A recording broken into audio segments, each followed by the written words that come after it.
কুষ্টিয়ার মিরপুরে রবিউল ইসলাম নামের চিহ্নিত এক মাদক ব্যবসায়ীকে পুলিশ আটক করলে তাকে নিজেদের দলের পরিচয় দিয়ে ছাড়াতে গেলে জামাত ও বিএনপির ৫ নেতাকে হেফাজতে নিয়েছে পুলিশ। এ ঘটনায় সাধারণ মানুষের মাঝে আনন্দ বিরাজ করছে। মিরপুর থানার ভারপ্রাপ্ত কর্মকর্তা জানান, মাদক ব্যবসা নির্মূলে কঠোরভাবে কাজ করছে পুলিশ। শনিবার এলাকার চিহ্নিত রবিউল ইসলাম নামের এক মাদক ব্যবসায়ীকে পুলিশ আটক করলে রাতে থানায় বিএনপি নেতা পরিচয়ে এবং জামাত নেতা পরিচয়ে ৫ ব্যক্তি ছাড়াতে তদবির করতে যায়। মাদক ব্যবসায়ীকে তদবির করার জন্য জামাতের ৪ জন এবং বিএনপির ১ জনকে হেফাজতে নেওয়া হয়েছে। তাদের বিরুদ্ধে আইনগত ব্যবস্থা প্রক্রিয়াধীন।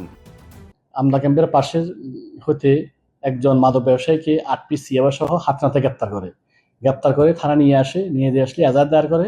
এজাহার দায়ের করার ফলে রাত 10:30টার সময় স্থানীয় বিএনপির নেতা এনামুল হক মেম্বার, ৬ নং ওয়ার্ডের সদরপুর ইউনিয়ন মেম্বার এবং স্থানীয় জামাতের নেতা সুজন আলী, আলাউদ্দিন, শফিকুল ইসলাম, শাহিদুল ইসলাম সহ থানায় এসে তদবির করে মাদক ব্যবসা ছেড়ে দেওয়ার জন্য। যেহেতু সারা দেশে আমাদের স্বরাষ্ট্র মন্ত্রণালয় এবং আমাদের পুলিশ সুপার মহোদয়ের নির্দেশে মাদক অভিযান চলতেছে, তাদেরকে বারবার নিষেধ করার পরেও তাদেরকে মাদক ধরার কারণে ছাড়া যাবে না। তারপরেও তথাপিও তারা বারবার তদবির করছে।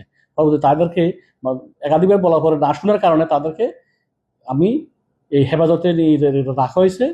কেন তারা মাদক ধরার পরও তারা তদবির করতেছে, নিশ্চয় তারাও এই মাদক ব্যবসার সাথে জড়িত, অথবা তাদেরকে এই উৎসাহ দেয় মাদক ব্যবসা করার জন্য। এই জন্য তাদেরকে আমি হেফাজতে রাখছি। পরবর্তীতে ঊর্ধ্বতন কর্তৃপক্ষের সাথে আলোচনা করে তাদের বিরুদ্ধে আইনগত ব্যবস্থা গ্রহণ করা হবে।